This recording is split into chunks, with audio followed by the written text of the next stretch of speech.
윤 대표님, 네. 그동안 공수처 얘기는 여러 차례 했습니다만, 네. 그동안에는 기자들이라든가, 뭐 정치인들, 예. 이 통신조회를 했다, 이런 내용들이 많이 나왔어요. 네. 정말 괴물 공수처다, 이렇게까지 얘기를 했는데, 지금 나온 것은 윤석열 국민의힘 후보, 네. 대선 후보, 그리고 부인 김건희 씨, 또 윤석열 후보 여동생까지 예. 이렇게 통신조회를 한 걸로 나와서 예. 이거야말로 진짜 레드라인을 넘은 것 아니냐. 그렇죠. 그런 얘기들이 그렇죠. 지금 예. 비판이 나오고 있어요. 아니, 오죽했으면 김종인 국민의힘 총괄 선대위원장이 이 통신 사찰한 거는 유신 때 중앙정보부 사찰한 거랑 똑같다. 예. 이렇게까지 표현했겠어요. 예. 지금 뭐 조사 사찰한 게 보니까 야당 의원들을 한두 명 한 것도 아니고 70%를 했어요.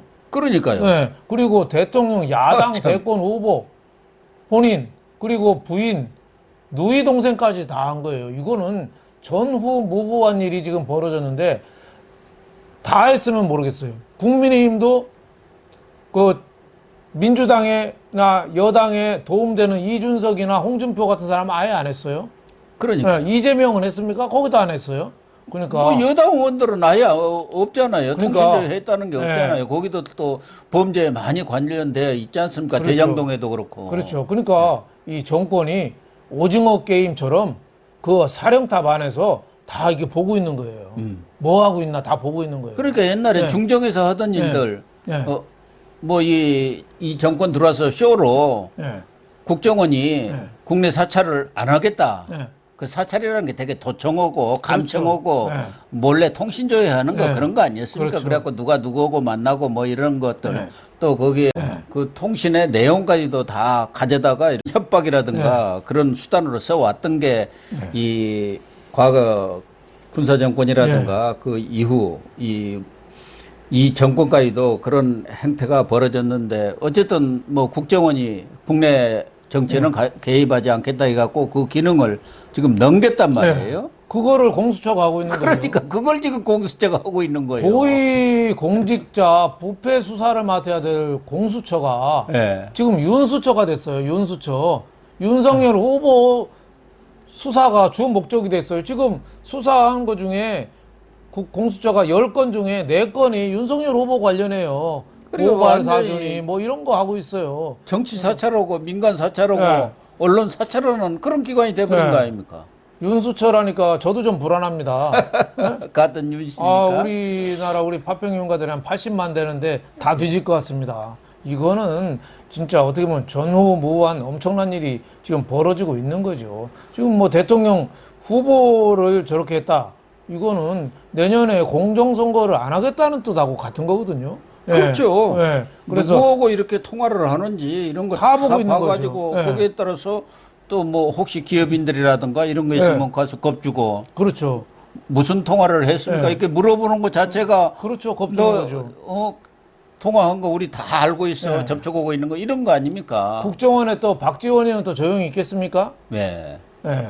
거기도 또 무슨 일 하고 있는, 지난번에 고발 사주 의혹도 제보 사주 의혹이 박지원 국정원장하고 관계되어 있잖아요. 예. 이런 것도 다 연결돼서 우리나라가 조지 오웰이 왜 소설 1984년에 보면 빅브로더. 빅브라더죠. 빅브로더가 중앙에서 뭐 하는지 다 감시하고 통제하고 하는 거. 우리나라가 지금 그 나라로 지금 가고 있는 거예요. 그래서 이번에 잡지 못하면 우리나라는 영원한 동물농장이 되는 겁니다. 통제할 수가 없어요. 지금 이재명이가 안건 낸 거 봐요. 그 역사 왜곡법. 네. 그거 다 조사해갖고 처벌하자는 거예요. 처벌하자는 거거든요. 또 부동산 또 저 관련법 부동산 원인가 뭔가 있어요. 그것도 다 부동산 할 때마다 전월세부터 다 조사하겠다는 거거든요. 부동산 감독원 네, 그런 거 부동산 만들자는 감독 거죠. 그거잖아요. 또 네. N번방 또 그런 거 안 나오게 한다면서 N번방 걸른다면서 지금 카톡이나 이것까지 지금 다 지금 감시하고 있거든요. 저는 문재인이가 이거 진상 밝히고 사과해야 되고 공수처장은 저 날려버려야 되고 당장 그렇죠. 경질해야죠. 국민의힘은 이거 저 단식 투쟁하고 거리로 나와야 된다고 봐요. 이거야말로 이준석이가 지금 할 일도 없는데. 그렇죠. 이거 한마디 두 마디 하고 청와대 앞에 가서 단식하고 있어야 해요. 규탄하고 이거 할 일이 아닙니다. 그러니까 이거. 뭐 이렇게 간간히 할 일이 아니에요. 여기다 아주 집중을 해야 합니다. 그렇죠. 이렇게 좋은 호재가 터진 거 아니에요. 그렇죠. 전략적으로 본다면서 네. 대선 국면에서. 그런 호재가 있어도 활용 못하고 싸움질만 하는 저 이준석 국민의힘이 참 한심합니다. 윤석열 후보도 네. 오늘 그런 얘기를 했죠. 무릎 꿇고 살기보다는 차라리 서서 죽겠다. 예. 이렇게까지 개런하는 의지를 표명을 했는데 지금 그동안은 언론인 사찰만 한 줄로 알았지 않습니까? 네. 뭐 그렇죠. CCTV 그런 그렇죠. 것이 유출이 된 것에 대해서 내부에서 누가 그 유출을 했는지 그걸 찾아내기 위한 것이라든가 뭐 또 그동안 뭐 제보 사주라든가 뭐 고발 사주 이런 수사를 했기 때문에 그런 관련자들에 대한 수사를 했나 했는데 지금 언론만 해도 22개 언론사에 140여 명. 국민의힘은 지금 78명에다가 의원들, 김한길 새시대 위원장, 또 김병민 대변인 알려진 것만 해도 이렇게 해갖고 전체 의원 105명의 76%를 사찰을 한 거예요. 국민의힘 이게 아니 도대체 무슨 이유로 이렇게 했냐 이 말이에요. 국민의힘 관계자가 86명, 뭐 정치인도 뭐 언론인에서 157명, 기타 29명에서 273명이거든요. 네. 건수로는 411건, 273명이면은 영화 300 있잖아요. 300명이 페르시아군 쳐들어서 이겼잖아요. 싸워서. 213명은 뒤진 거예요. 그러니까 이거는 엄청난 사건이라고 봐야죠. 이 또 관련자까지 계속 어떤 조사를 했는지 이거에 대해서 공수처는 분명하게 밝히지 않으면 이거는 우리나라가 독재국으로 그냥 가는 겁니다. 나락으로 떨어지는 겁니다. 민주주의가 이거는 어떻게 보면 조종을 울린 거라고 봐야죠. 이재명도 지금 알려진 것은 2016년에 본인하고 측근 통신 자료 조회가 있었던 것이 나타나자 국가기관이 전방위적으로 사찰을 하고 있다. 이렇게 떠들었던 사람 아닙니까? 그렇죠. 그런데 지금은 더 하고 있죠. 네. 그때 저는 생각나는데 2016년 2월에 그때 4월에 총선 있었거든요. 2016년 지금 한 5년 한 10개월 됐네요. 그때 필리버스터가 대단했어요. 예, 그때 뭐라냐면 여당에서 그 당시 여당에서 대테러 방지법 했거든요. 예. 그때 민주당 의원들이 기저귀 차고 그 하룻밤 새가면서 필리버스터 했거든요. 근데 그 안건하고 지금 거랑 뭐가 다르죠? 그때도 신상조사한다고 그렇게 난리쳤던 거거든요. 근데 지금은 저렇게 내놓고 통신 조회를 한다. 이거는 내가 보니까 있을 수 없는 일이 저는 벌어지고. 우선 국회의원들이라도 야당 의원들이라도 국회 농성에 들어가고 그렇죠. 이준석이 청와대 앞에 가서 단식을 하고 뭐 이렇게 갖고 이게 지금 여론화를 쉽게 하는 아니 우리 헌법에도 통신이라든가 사생활의 비밀에 대해서는 보장이 되어 있는 거 아닙니까? 헌법 17조, 18조에 다 사생활의 비밀을 보장되어 있고 18조에 통신 비밀 침해받지 않는다. 그리고 30조 2항에도 자유와 권리에 대한 어떤 수사를 하든 뭐를 하든 그 본질적인 내용을 침해해서는 안 되는 거예요. 그렇죠. 인격권이라든가 그런 자유권이라든가. 그런데 지금은 자기들 멋대로 이렇게 지금 통신조회를 하고 있지 않습니까? 그러니까 민주라는 탈을 쓴 특히 인권 변호사를 자처하는 대통령이 있는 나라에서 있을 수가 없는 거죠. 지금 여당에서는 공수처 두둔한다면서 오히려 또 독박을 썼어요. 뭐라고 그랬냐면은 지난해 검찰이 184만 건, 경찰이 602만 건을 통신 조회했다. 이야. 어마어마하게 한 거예요. 예? 그러니까 그때 윤석열이 있을 때 아니냐 이렇게 똥볼 차는 건데 이게 문재인이가 한 거지. 어떻게 윤석열이가 한 거예요? 문재인 정권이 하는 문재인 거지. 정권이 하는 거지. 그러니까 참 통신 남용을 자기 스스로 자인한 꼴이 된 거죠. 예. 그 걸핏하면 나서는 민변이나 이런데 조용하죠. 왜 이런 데서는 가만히 있는지 모르겠어요. 그러니까 저 박원순 죽었을 때 여성 단체가 조용하잖아요. 지금 저 민주당 여성 의원들 다른 사람 같으면 벌떼처럼 일어났을 텐데 이준석 뭐 상납인가 뭐 그 그렇죠. 문제에 대해서는 입 딱 다물고 있잖아요. 이게 이준석 성상납도 상당히 구체적으로 지금 나오고 있잖아요. 예, 기록도 근데 여러 가지 있고. 이 민변이라든가 참여연대 이런 데서 당연히 이 통신조회 사실은 뭐 그냥 딱 명백하게 증거로 나와 있는 거 아닙니까? 무차별 통신조회를 그렇죠. 했다는 게. 네. 아니, 범죄 수사를 해서 합리적인 방법으로 네. 통신조회를 했다면요. 그건 네. 누가 뭐라고 하겠습니까? 네. 근데 아무리 봐도 관계없는 사람들까지 다 네. 오고 하다못해 뭐 국민의힘 그 국회의원 단체 카톡방 예.